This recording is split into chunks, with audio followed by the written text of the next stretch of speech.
Mas vamos iniciar.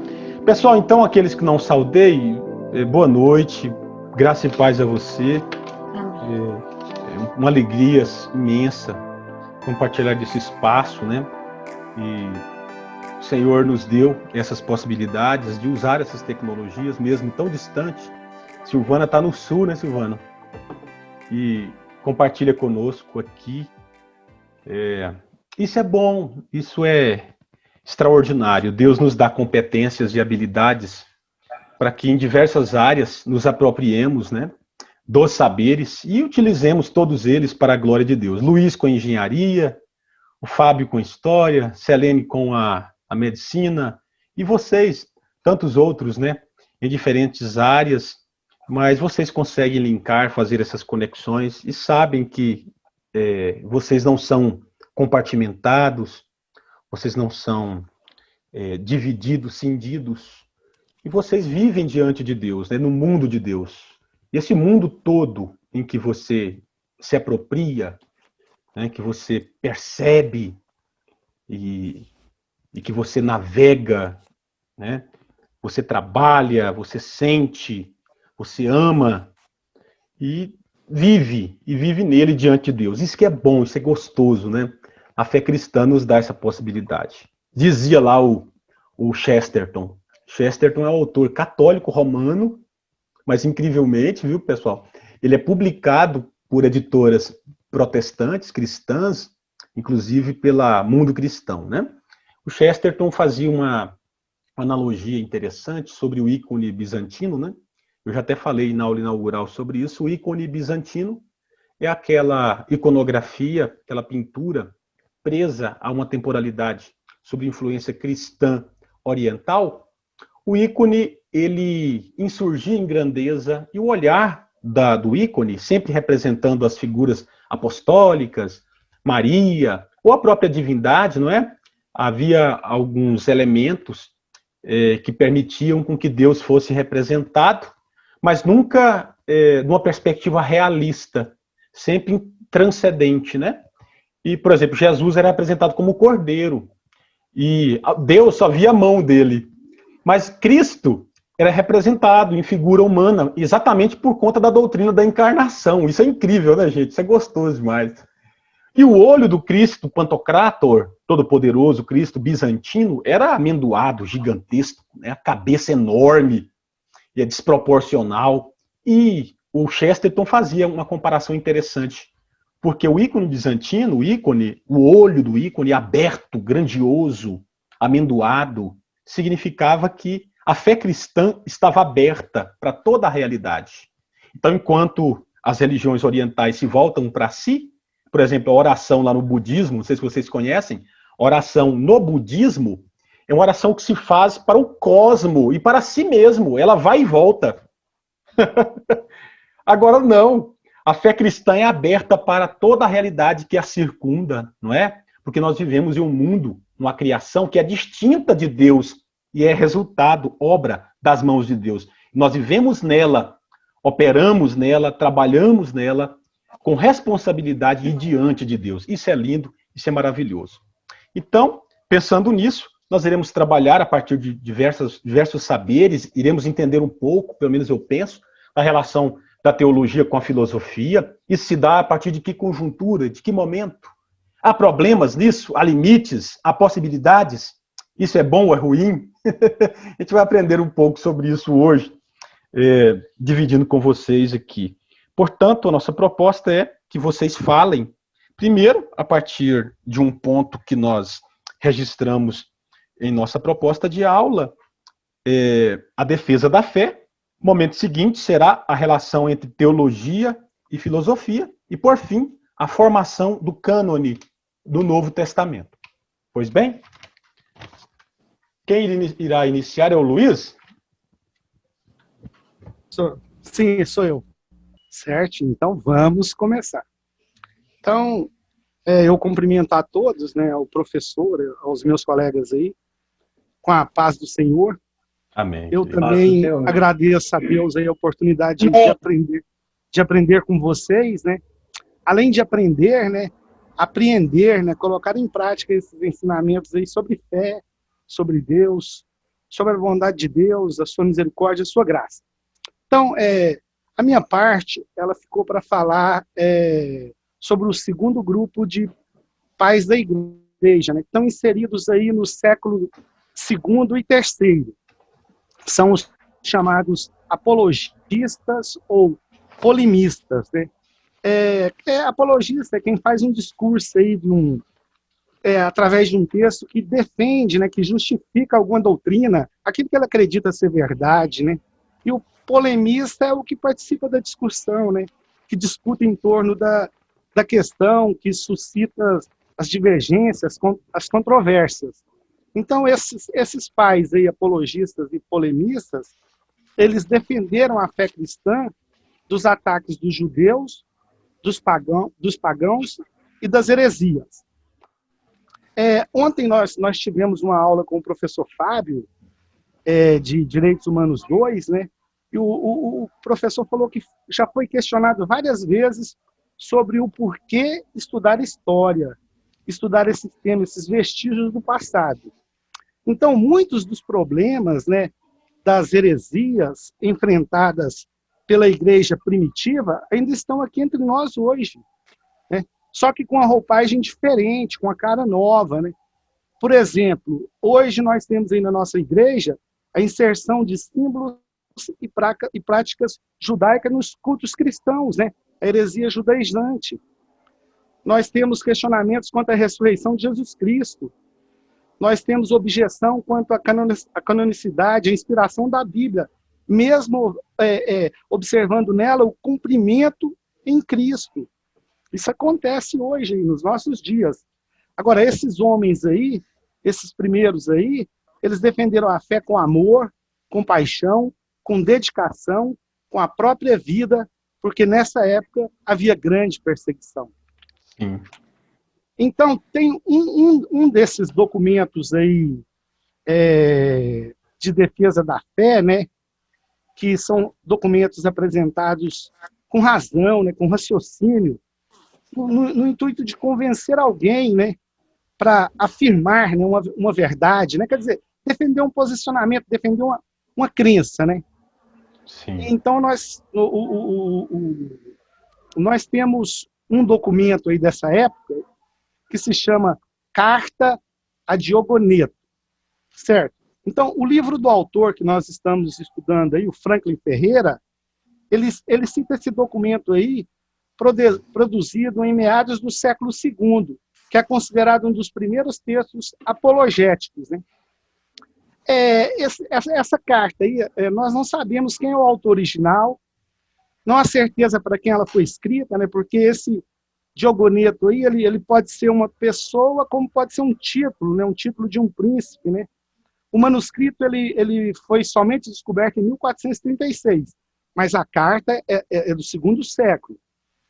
Então, em essência, ele mostra a vida cristã, né? Demonstrar a bondade amorosa que permeia toda a prática da fé cristã. Então, qual que é a minha proposta? Eu pretendo, nessa apresentação aqui, né, evidenciar alguns argumentos judaicos e pagãos contrários ao cristianismo e, ao mesmo tempo, contrastá-los com as respostas apologéticas encontradas no texto da Carta a Diogoneto. Ou seja, eu quero ir na Carta a Diogoneto encontrar traços apologéticos dos pais da igreja, né? Sim. Então, eu vou começar com um argumento judaico contra o cristianismo, que está em verde. O cristianismo é um desvio do judaísmo, que é o que o judaísmo pregava. Então, em amarelo aí, em bege, né, está a defesa cristã. A lei judaica é temporária por definição e encaminhada para a nova aliança. Aí eu vou na carta de Diogoneto, no capítulo 3, encontro esse texto aí. Ó. Deixa eu só puxar aqui para mim. No capítulo 3 tem uma parte que fala assim: por outro lado, creio que desejais particularmente saber porque eles não adoram a Deus à maneira dos judeus. E aí tem um texto mais longo que eu não coloquei no PowerPoint, mas que eu vou ler para vocês aqui, que é a defesa desse argumento aí, que fala assim, que é o capítulo 4. Não será injusto aceitar algumas das coisas criadas por Deus para uso dos homens como bem criadas e rejeitar outras como inúteis e supérfluas? Não é sacrilégio caluniar a Deus, imaginando que nos proíbe fazer algum bem em dia de sábado? E o fato de estar em perpétua vigilância diante dos astros e da lua, para calcular os meses e os dias, e distribuir as disposições de Deus, e dividir a mudança da estação conforme seus próprios impulsos, umas para as festas e outras para luto? Não creiais poder aprender do homem o mistério de sua própria religião.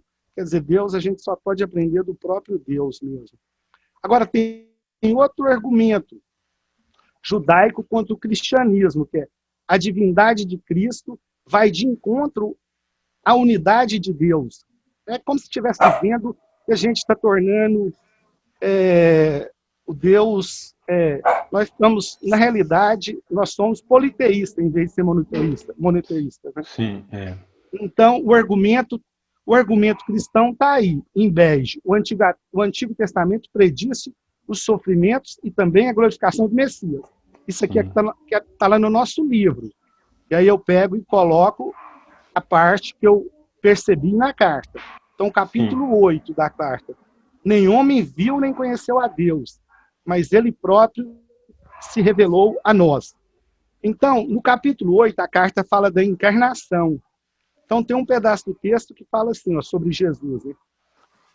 Tendo concebido grande e inefável projeto, ele o comunicou somente ao Filho, enquanto o mantinha no mistério e guardava a sua sábia vontade.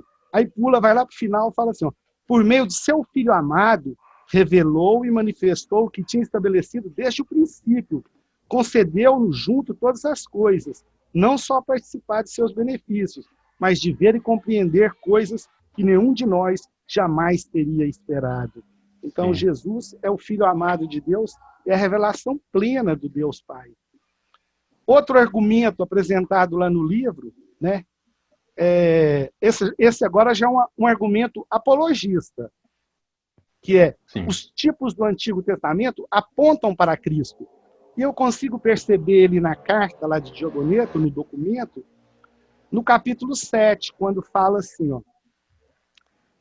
aquele que é verdadeiramente Senhor e Criador de tudo, o Deus invisível, ele próprio fez descer do céu para o meio dos homens a verdade, a palavra santa e incompreensível, e a colocou em seus corações. Depois, mais embaixo, ele faz assim, fez isso, mandando para os homens o próprio artífice e criador do universo. Isso mesmo. Outro argumento, agora esse é um argumento pagão, que está em verde. A doutrina da ressurreição é absurda. Ele é contestado, né? Em bege aí está a defesa, né? Defesa cristã. Os evangelhos mencionam testemunhas oculares. Os efeitos sobre os discípulos foram profundos. Né? Quer dizer, então no capítulo 6 da carta lá de Diogoneto, eu tenho lá assim, também os cristãos maltratados a cada dia mais se mutilavam. Tal é o posto que Deus determinou, e não é lícito desertar. Quer dizer, os efeitos da ressurreição foram tão profundos nos discípulos que eles passaram de amedrontados e tal a entregar a vida pelo Evangelho. Todos eles morreram martirizados. Só João que não, mas antes João foi martirizado também. Né? Então todos eles se entregaram ao martírio, né? Com coragem, com fé. E essa coragem, nessa carta aí, é passada para os discípulos aí do primeiro, né? do primeiro século. Tem também mais um argumento aí que está no livro, que fala que existe analogia nos ciclos da natureza. Por exemplo, as estações do ano. Eu até estava com dúvida, né, nesse entendimento aí. Eu passei um WhatsApp para o professor, ele me respondeu, e eu meio que entendi assim agora, professor. Se eu estiver errado, aí só me corrija, por favor. Que a providência de Deus, né, que há a providência de Deus assim, no controle da criação, né, nas leis estabelecidas, dos ciclos naturais, né, nos movimentos da Terra, aí, dia, noite, estações, né, essas estações, elas simbolizam renascimento também, né? Uma estação representa seca, morte, a outra surgimento de um novo tempo, de graça, de amor, de vida, né? Nos fazendo lembrar da ressurreição de Jesus, que nos dá a certeza de uma vida eterna, né? Exato. É isso mesmo. Então, outro argumento aí, apresentado no nosso livro, pagão também, né? É que há contradições na Escritura. Bom, já nessa época aí, já existiam pessoas, né, escritores, produzindo obras para harmonizar essas aparentes contradições, né? E uma delas é essa aí, ó, de Atessaron, né, de Taciano, né, que esclarece as contradições. O Taciano, né, ele era um escritor do cristianismo primitivo, né, e o trabalho mais influente dele, esse trabalho aí, era uma paráfrase bíblica ou harmonia dos 4 evangelhos, que se tornou o texto padrão nas igrejas siríacas. Inclusive, eu gosto de ler uma Bíblia aí, mas eu não sei. Eu acho que o problema é chamar ela de Bíblia, entendeu? Se não chamasse de Bíblia, não tinha problema, né? Que a mensagem, né, pastor? Né, sim, professor? Sim. Ela é uma paráfrase e as pessoas ficam indignadas, né? Porque realmente é uma interpretação da Bíblia, né? Mas tudo bem, dá para ler como se fosse um comentário, né? Eu acho que não tem problema. Pode chamar de Bíblia, né? Eu acho. De versão. Então vamos lá. Agora, outro argumento. O ateísmo conta com a ampla aceitação. Outro argumento pagão. Luiz, Oi. Acho que o Roseli está tentando entrar, cara. Não sei se é você que vai admitir ele aí. Tá aqui, tá certo. Eu coloquei ele como anfitrião, é verdade. Vá. Pô, admitir alguém. Oh. Para mim foi demais agora, viu? Eu acho que eu vou encerrar. Com êxtase. Eu acho que eu vou encerrar. Eu vou admitir todos vocês, vou encerrar. Então, aqui, o ateísmo conta com a ampla aceitação, né? Esse é o argumento pagão. Está em verde. Defesa da fé, né? Apologética, né? Que é o bege. Mesmo Platão acreditava num Deus invisível. Aí você vai na carta de Agoneto, no capítulo 9, está lá escrito assim, ó, deu-lhes a palavra e a razão, e só a eles permitiu contemplá-lo. Formou a sua imagem, enviou-lhes o seu Filho unigênito. Nós temos em nós a imagem de Deus, né? É o Gênesis 1:27, né, professor? Criou Sim. Deus, pois o homem a sua imagem, a imagem de Deus o criou. Homem e mulher os criou. Todos Sim. nós temos a imagem de Deus. Mesmo que, como o professor gosta de falar aí, né, é uma imagem deturpada, né, pelos efeitos deletérios do pecado. É isso aí. É isso aí. Então, vamos lá. Próximo argumento aqui. Agora não quis mudar. O cristianismo é a adoração de um criminoso. Isso aí é algo absurdo, né? Então, qual que é a defesa? A condenação de Jesus violou a lei. Aí, esse eu nem busquei na carta, eu busquei na própria Bíblia. Porque em Mateus 26:59, mostra bem que já havia condenação, estavam apenas buscando as falsas testemunhas. Jesus ele já chegou condenado. Se você vê que no Mateus 26:59 fala assim, ora, os principais sacerdotes e todo o sinédrio procuravam algum testemunho falso contra Jesus a fim de o condenarem à morte. Então, é um julgamento totalmente pervertido, né? Inclusive, Pilatos fala assim, tomai vós outros e crucificai-o, porque eu não acho nele crime algum. Verdade. Outro argumento é o cristianismo é uma novidade. Quer dizer, o cristianismo é algo que surgiu aí, ó, é novo. Então, a defesa está em bege aí, né? O cristianismo vem sendo preparado desde a eternidade. Moisés antecedeu os filósofos pagãos. Então, lá na carta, no capítulo 8, você acha assim, ó, tendo concebido o grande e inefável projeto, ele o comunicou somente ao Filho, enquanto mantinha no mistério e guardavam na sua sábia vontade. Né? Então, fala assim, ó, também se a gente continuar lendo aqui, nesse mesmo trecho aí da carta, porque ele é mais longo, fala assim, por meio de seu Filho amado, revelou e manifestou o que tinha estabelecido desde o princípio. O texto, ele defende bem esse argumento aí. Outro argumento, agora pagão também, né, em verde, aí, o cristianismo evidencia falta de patriotismo. Então, isso aí, aqui, ó, a defesa cristã, os cristãos obedecem todas as leis, desde que não violem a consciência. Isso aí está no capítulo 5 da carta.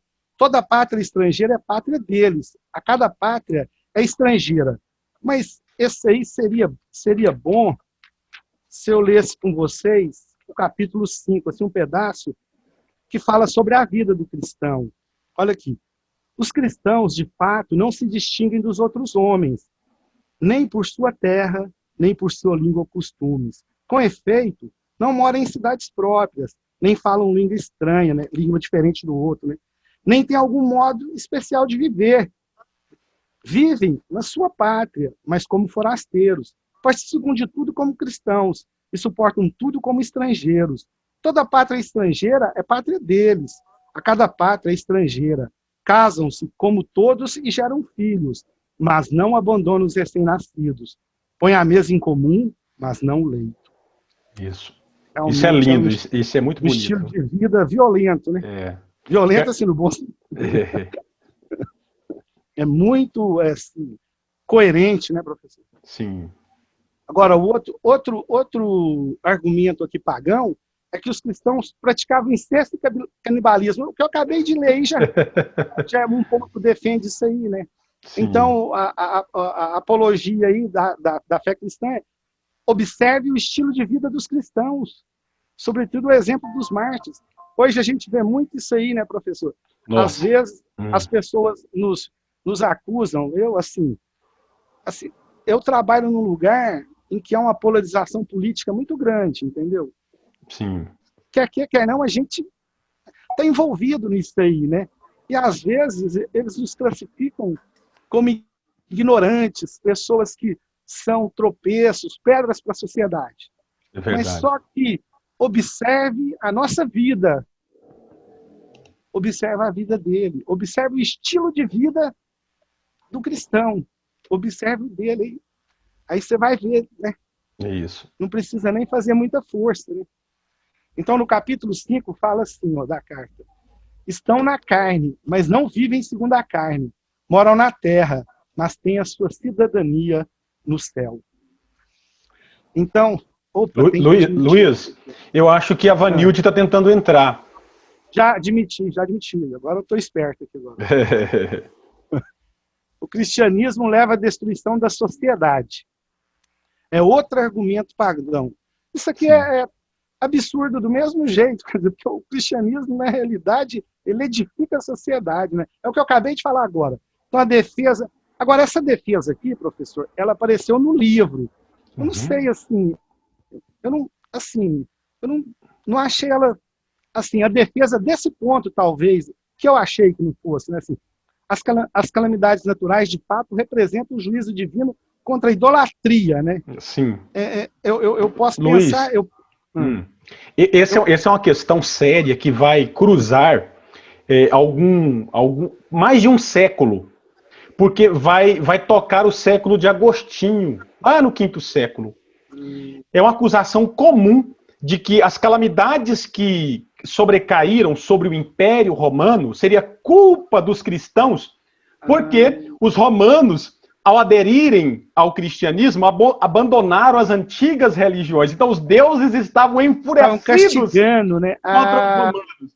Então, por ocasião do saque de Roma, da chamada crise do Império Romano com as invasões dos povos germânicos, Agostinho presencia isso. E ele defende, inclusive, em sua Cidade de Deus, justamente utilizando os mesmos argumentos. Olha, a culpa não é dos cristãos, pelo contrário. É destruição física, né, professor, no caso. São calamidades mesmo.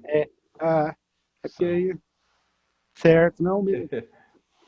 Então eu não sei nem se eu peguei aí o texto da carta, aí eu coloquei assim, ó, amando, tu te tornarás imitador da sua vontade. Não te maravilhes de que um homem possa se tornar imitador de Deus. Porque o imitador de Deus, ele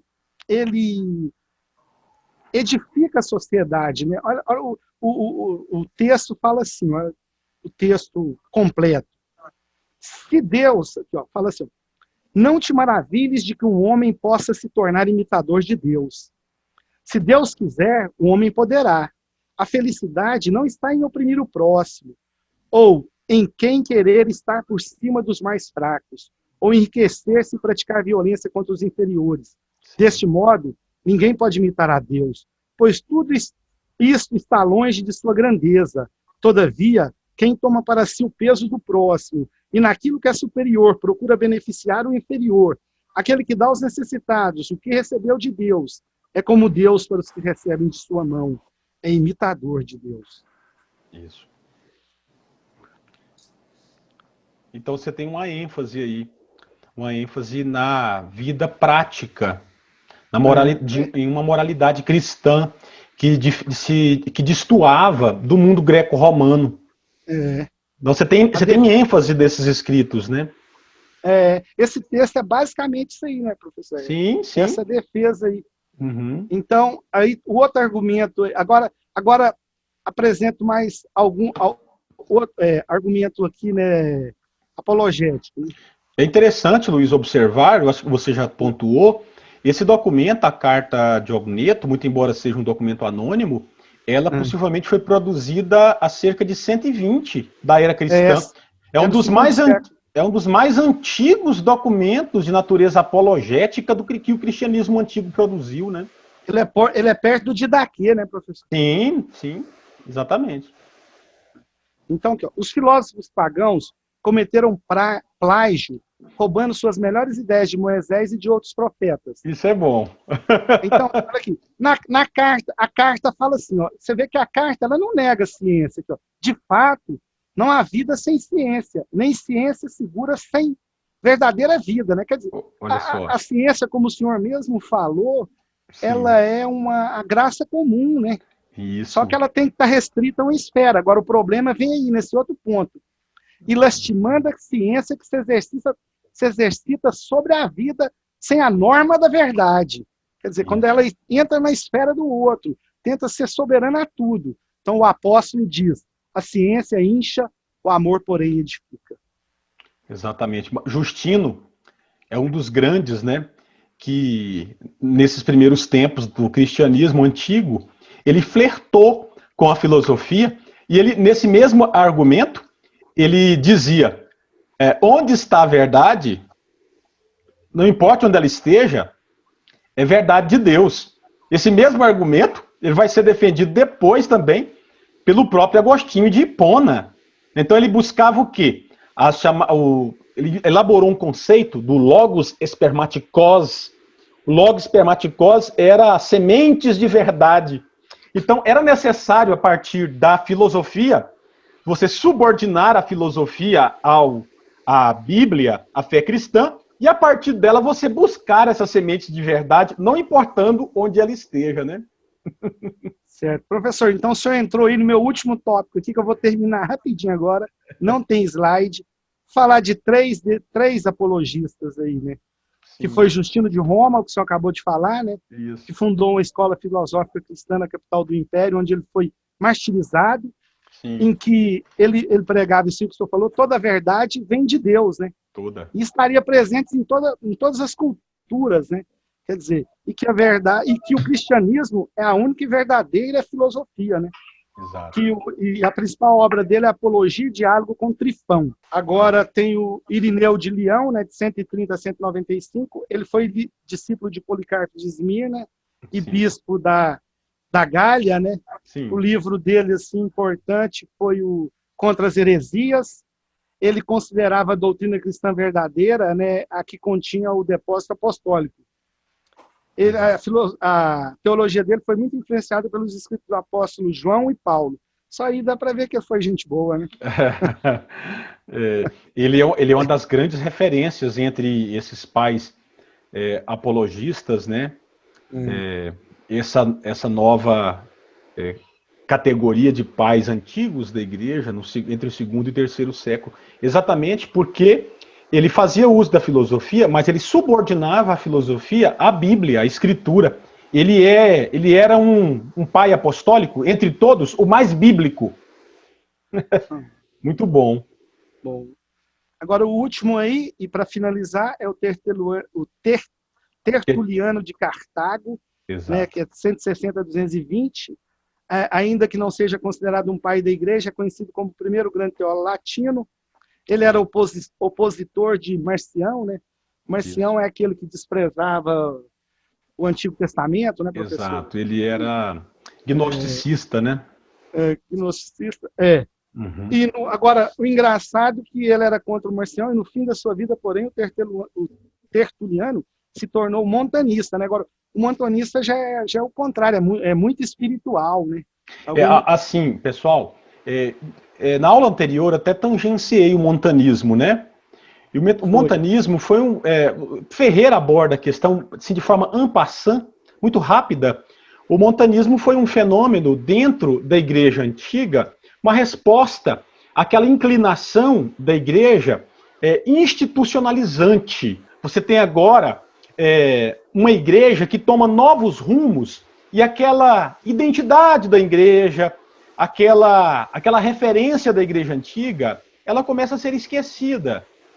Aqueles líderes carismáticos da igreja, carismático aqui eu assumo como aqueles que se subordinam à ação do Espírito Santo.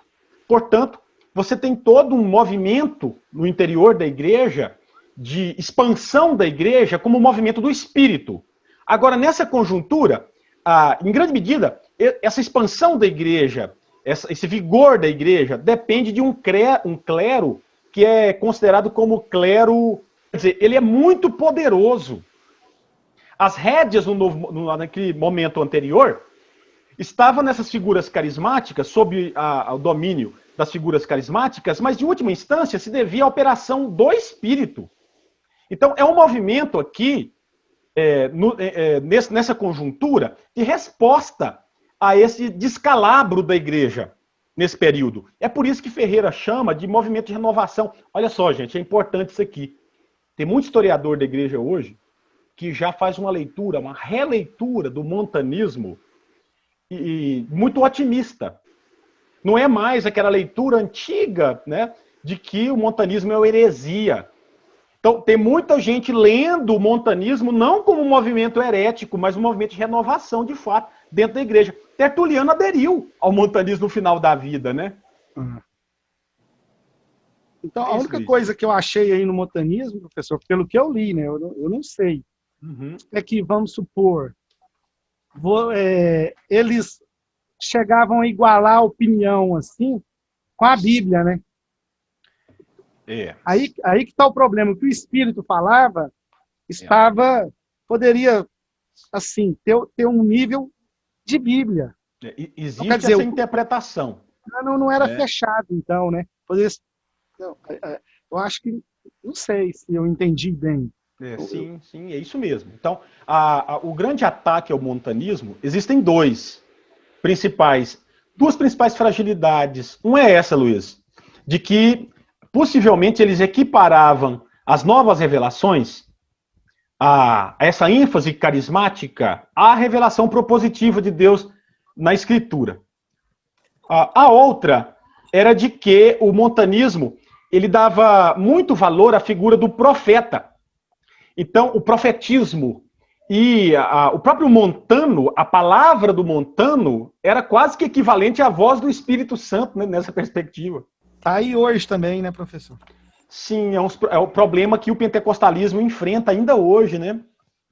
É difícil administrar essa tensão, meus irmãos, não é fácil. Né? Professor, a minha parte tá ok. Falou obrigado a todos.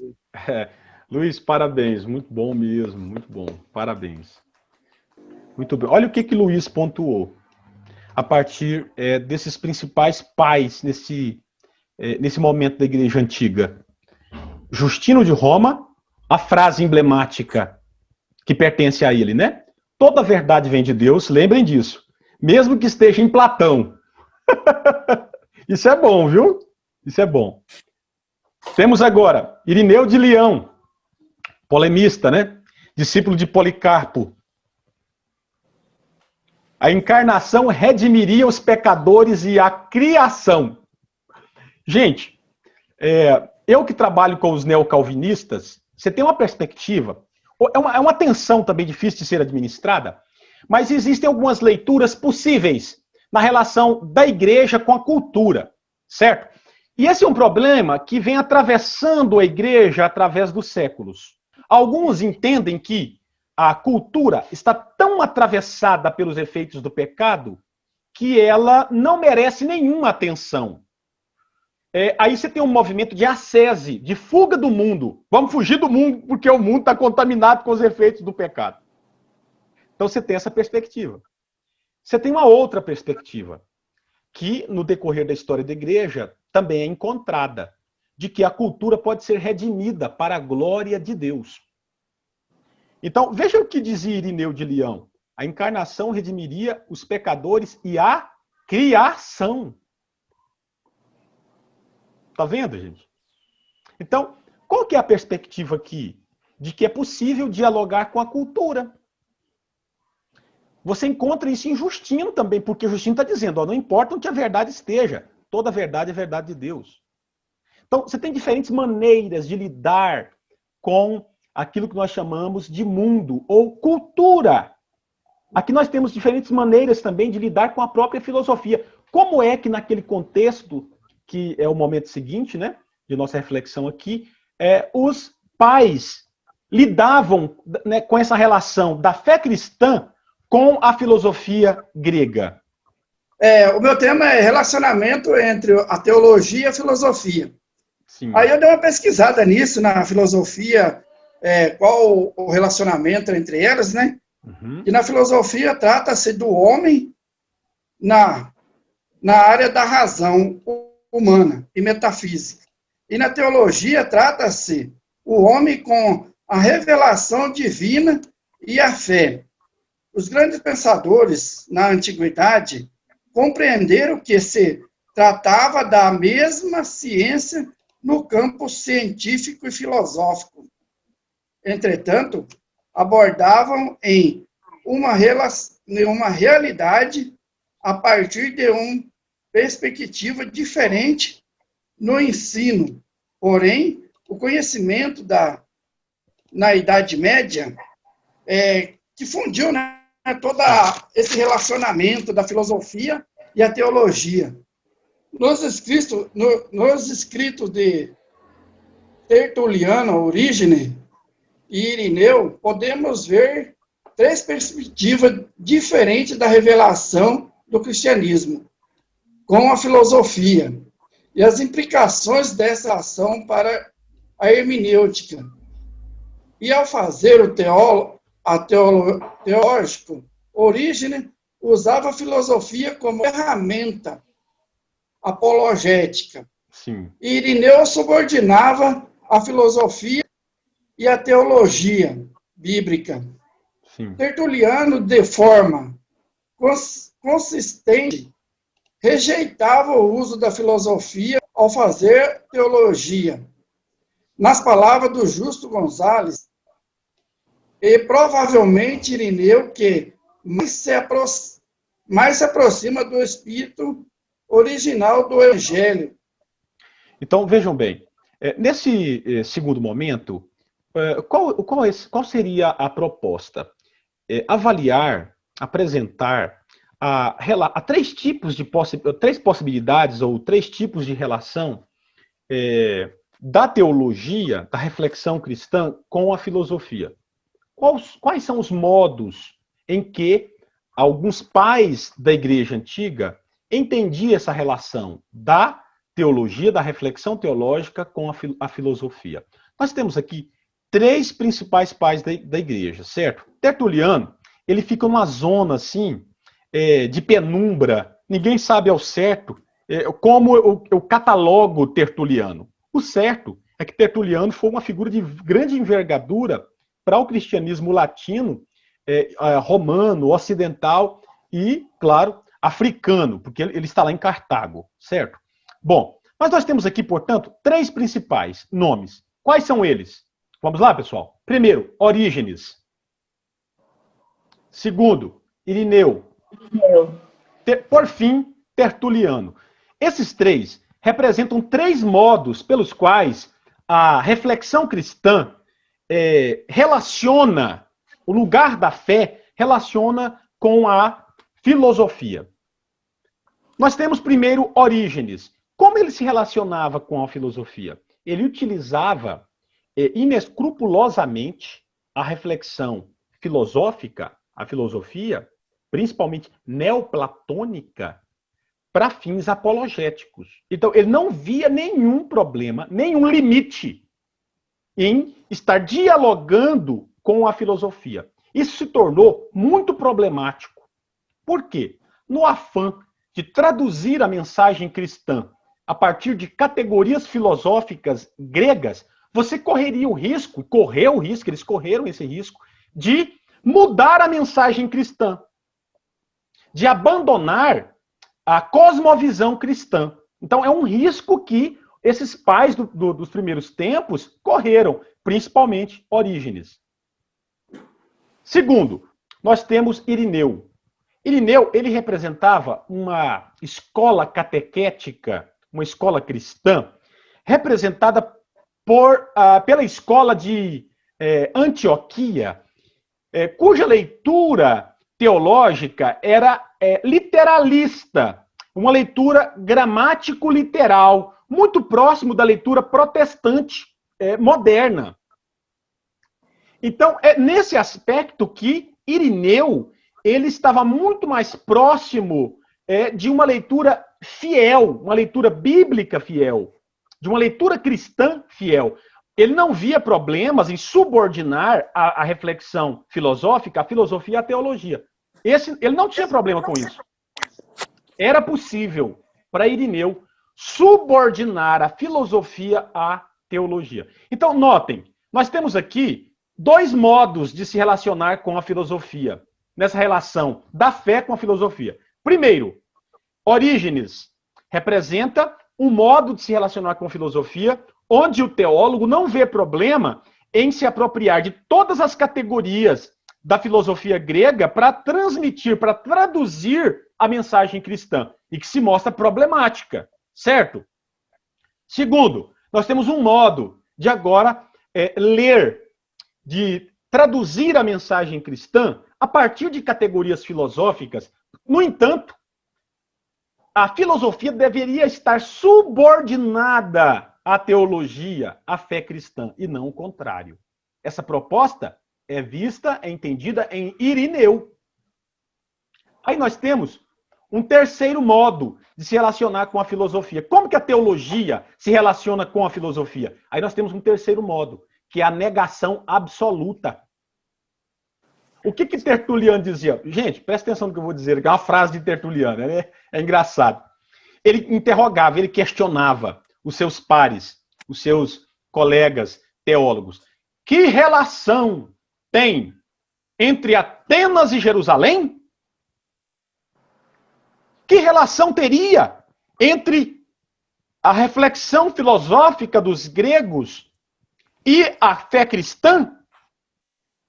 Trevas e luz, né, professor? Ele dizia, mas veja bem, é um modo, é uma forma de se relacionar com a cultura, com a filosofia. Vejam bem, eu não estou de forma alguma concordando com Tertuliano, porque ele foi muito radical. Veja bem, o que ele dizia então? Olha, a nossa fé nos foi entregue no pórtico de Salomão e não em Atenas. Então, ele repudiava essa relação, ele negava essa relação. Vocês viram, então, que nós temos 3 modos de relacionar a fé cristã com a filosofia nessa conjuntura, certo? O primeiro, a fé cristã é subordinada à filosofia, uma concepção de Orígenes. Segundo, a filosofia que se subordina à teologia é uma concepção de Irineu. Por fim, nós temos uma negação absoluta dessa relação da teologia com a filosofia a partir de Tertuliano. Aí eu jogo a batata quente para vocês. Quais deles tinham razão? Qual dentre eles tinha razão? Irineu. Meu. Eu posso votar? Eu tenho tanto trauma da filosofia grega, tanto trauma que eu prefiro Tertuliano. Acho que é o Irineu também. Você prefere uma postura mais radical, né? Totalmente. Então, Eu acho que a filosofia está subordinada à teologia, como Irineu pensava.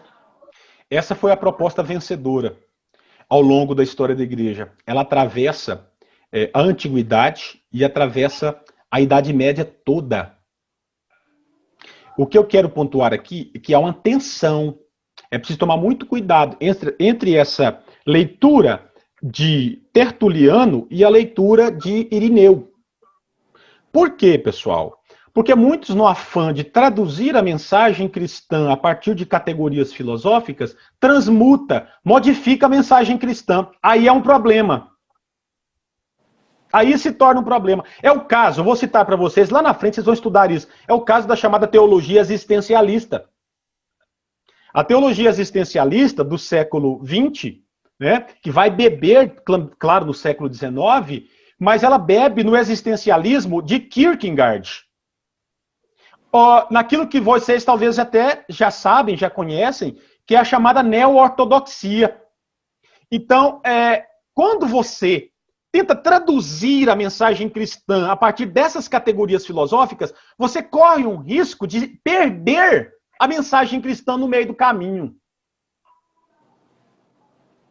Então, este, de fato, é um grande dilema, é um grande problema. Agora, vejam bem. Francis Schaeffer, ele quando escreve um dos seus primeiros livros, é o segundo, né? Mas ainda na década de 60, em 68, ele escreve Morte da Razão. A grande preocupação desse teólogo, é considerado um dos maiores teólogos do século XX, que tem influenciado a nossa reflexão. E eu sou schaefferiano, eu confesso para vocês. Eu amo Francis Schaeffer. E ele me deu ferramentas, ele me tem dado ferramentas adequadas e me aproximou do neocalvinismo. Então eu tenho paixão, amor pelo nosso Francis Schaeffer. A grande preocupação dele era exatamente essa. Como traduzir a mensagem do Evangelho, a mensagem cristã, na década de 60, para um conjunto de jovens, os chamados baby boomers, a geração que explodiu no pós-guerra, confortavelmente herdeiros de seus pais, com acesso a processo educacional, e desencantados com a guerra do Vietnã, com a bipolarização do pós-guerra, e eles agora conhecem a filosofia e as religiões orientais.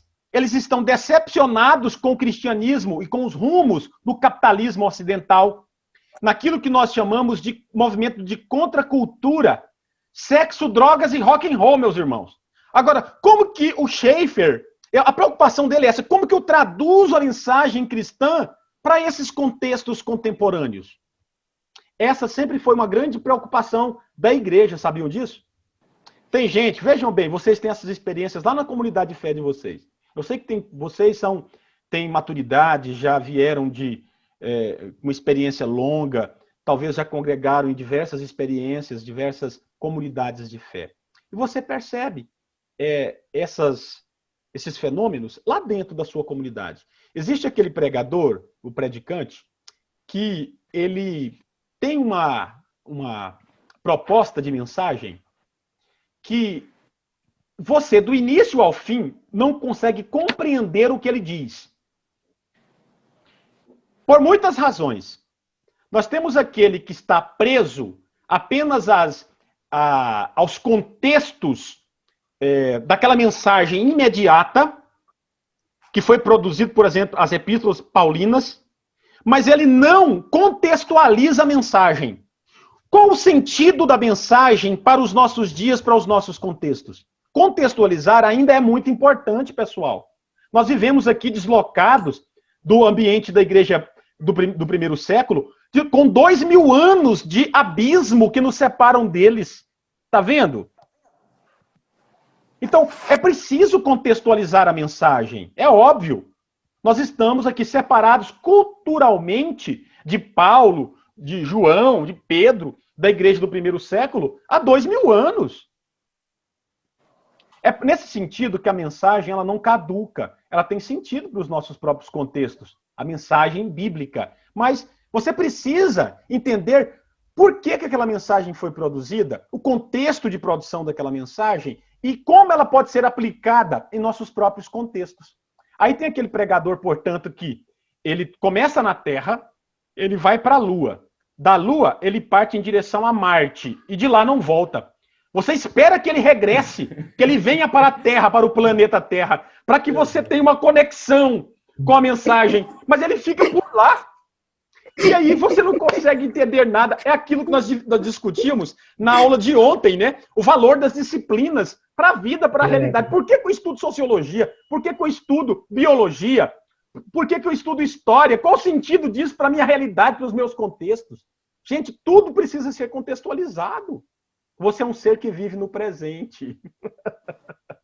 Professor, é porque não sei se eu estou entendendo. Assim, antes de contextualizar, né, se eu estou falando, a gente tem que ir lá e encontrar a mensagem, encontrar o princípio, para depois você contextualizar. Senão Exato. você vai contextualizar uma coisa que nem estava lá.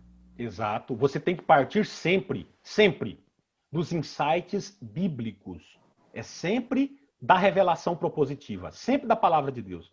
Mas isso que é o importante, porque a palavra de Deus, ela não caducou, Luiz, no tempo. Ela tem validade para os nossos contextos. Ela pode ser aplicada em nosso e deve ser aplicada em nosso próprio contexto. Pessoal. Professor. Sim. Pai do Senhor. Paz do Senhor, querida. Tudo bem? Eu quero fazer uma observação aqui. Sim, pois não? É que eu sou uma aluna bem elevada no conhecimento. E eu estou tendo muita dificuldade de compreender essa linha de raciocínio sua, porque o senhor está muito elevado para o meu nível. Minha irmã. Então vamos lá, eu não posso ficar em Marte, não, tem que descer para a Terra. Os meus colegas sabem que eu sou, vamos dizer assim, né? Das minhas dificuldades em questão dessas questões aí elevadas que o senhor está falando. Sim. Então, esse nível seu aí tá muito difícil para mim. Então, eu acho que o senhor tem que me dar um reforço aí. Então, vamos lá, Vanilde, né? Para poder me contextualizar. Isso, vamos lá. Vanilde, o que os nossos irmãos estão apresentando, e acabaram de apresentar, é a relação da teologia, do lugar da fé cristã, com a filosofia. Como que os primeiros cristãos faziam essa ponte? Como que eles relacionavam a teologia e a filosofia? Nós temos 3 exemplos aqui, Vanilde, de 3 irmãos na igreja antiga.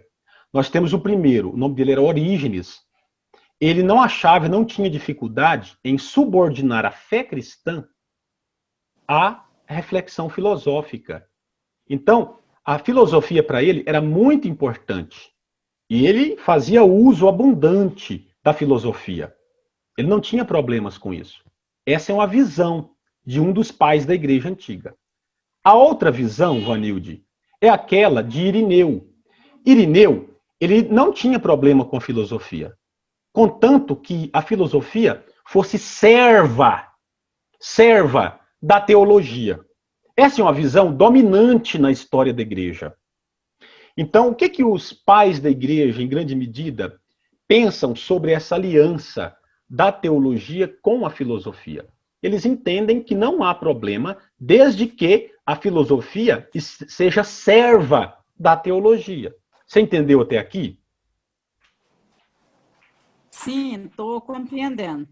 Aí você tem agora uma última perspectiva, uma última abordagem, que é encarnada em Tertuliano, que era um pai da igreja latina, né, lá em Roma, lá em Cartago. Então, no 3º século da era cristã, Tertuliano rejeitava essa aproximação da teologia com a filosofia. Aí a irmã Selene dizia agora há pouco que ela concorda mais com Tertuliano. E, de fato, Vanilde, nós temos que tomar cuidado. Por quê? Porque, às vezes, quando nós nos aproximamos de outras visões de mundo, nós corremos o risco de perder a nossa própria visão de mundo. Então, é preferível ficar com a palavra de Deus. O grande desafio aqui é traduzir a mensagem de Deus, a palavra de Deus, para a mentalidade de seres humanos, de homens e mulheres, em determinados contextos locais. Qual era a grande preocupação desse pessoal aqui? Falar do evangelho, levar o evangelho para os povos de cultura grega. Eles entendiam muito bem de filosofia, eles sabiam de filosofia. Então essa era o objetivo, esse era o propósito, traduzir o evangelho para aquela mentalidade grega naquele período. Então hoje continua sendo um desafio. Aí eu falava sobre o Francis Schaeffer, né? Ele tinha um objetivo no século XX de traduzir o evangelho para a mentalidade dos jovens na década de 60, no período da chamada contracultura, onde a máxima, o lema era sexo, drogas e rock and roll. Então, eles abominavam o Ocidente cristão e tinham uma tendência de negar a fé cristã e o cristianismo. Como alcançar esses jovens? Como alcançar essas cabeças pensantes? Schaeffer tinha essa preocupação. Então, essa é ainda uma grande preocupação da igreja. Então, esse exemplo que você deu agora, a sua própria vivência, Vanilde, representa essas preocupações. E é uma preocupação minha também. Eu preciso que você entenda o que eu estou dizendo. Eu preciso que você compreenda o que eu estou dizendo. Nós temos um público assimétrico. Né? Tem pessoas que conseguem compreender um pouco mais, porque a mente está um pouco mais treinada. Não significa que tem alguém burro. Não existe, irmãos, ninguém burro. Ninguém. O que existe são pessoas que têm um nível de treinamento, de leitura, um pouco maior. Então, com o tempo, nós iremos ler um pouco mais, entender um conceito um pouco mais. E com o tempo, adquirindo experiência, todos nós aqui podemos estar equalizados sem nenhum problema. Mas esta é uma preocupação. E, de fato, a sua preocupação, Vanilde, também é a minha. Eu preciso que a igreja entenda. Eu preciso que a sociedade entenda. Que os jovens entendam. Nós temos hoje um conceito sociológico que é muito importante para linkar com a nossa proposta, que é o conceito sociológico de abismo cultural. O que é o conceito sociológico de abismo cultural? É aquela difícil relação que os mais velhos têm com os mais novos em termos de compreensão. Gente, é muito difícil compreender a geração Y, a geração dos mais novos, nativos digitais. A linguagem deles é diferente da nossa, gente. A cabeça deles é diferente. Eu dou aula, eu ministro aula para menino muito jovem fazendo teologia, ele está com fone de ouvido na orelha, aqui no ouvido, com o notebook ligado, digitando e ouvindo o professor ministrar. E eu fico assim nervoso, eu fico assim perturbado. Como que esse camarada está conseguindo aprender tudo isso? Não é? Então, nós temos dificuldades em nos comunicar com essa geração mais nova. Eu estou falando do pessoal da minha idade, que tem um pouco mais de 40, né? Eu tenho dificuldade. A linguagem mudou, pessoal. A cabeça desses jovens funciona de outra forma. E como que eu não me perco? Como eu estabeleço conexões com esses jovens? Eu preciso compreender o que eles compreendem. Eu preciso tentar traduzir a mensagem do Evangelho de forma que eles entendam a mensagem do Evangelho. É verdade, professor. O senhor está certo. Eu tenho exemplo aqui dentro de casa. Meu filho formou com 16 anos, advogado. Da forma que estudava é inacreditável. É fone de ouvido, escutando música, estudando. E fazendo direito, eu fico indignado. Como que aprende as coisas tão rápido? Pessoal, a coisa está desandando aqui, está demorando demais. Vocês estão me ouvindo? Vocês estão aí presentes? Estamos. Estamos, professor. Estamos atentos aqui. Tá, pessoal, tá alongando muito. Nós temos um terceiro tópico que é do cânone. Mas eu vou deixar esse tópico para a próxima aula, pode ser? Pode ser, professor. Aí dá um tempinho para vocês. Nós recuperamos parte do conteúdo para não alongar tanto, tá bom? E eu sei que é muita coisa e muita informação. Então vamos deixar o cânone para o próximo encontro nosso, tá bom? Alguma questão, algum questionamento? Alguma pergunta? Professor, só tem uma curiosidade quanto a Tertuliano. É uma curiosidade. É Tertuliano que atribui à mulher e ao pecado cometido no Éden a morte de Cristo na cruz? Segundo Tertuliano, a mulher é a porta de entrada para o pecado. Isso mesmo, exatamente. Gente, o que eu quero dizer, eu quero enfatizar para vocês é o seguinte: esses homens de Deus, no início da era cristã, eram homens como eu e você. Mulheres, homens, como eu e você. Então, nós somos limitados também em nossa compreensão. Tá vendo aqui? A Vanilde está dizendo que tem dificuldade de entender, não é? Às vezes nós temos dificuldade de nos comunicar. Olha só.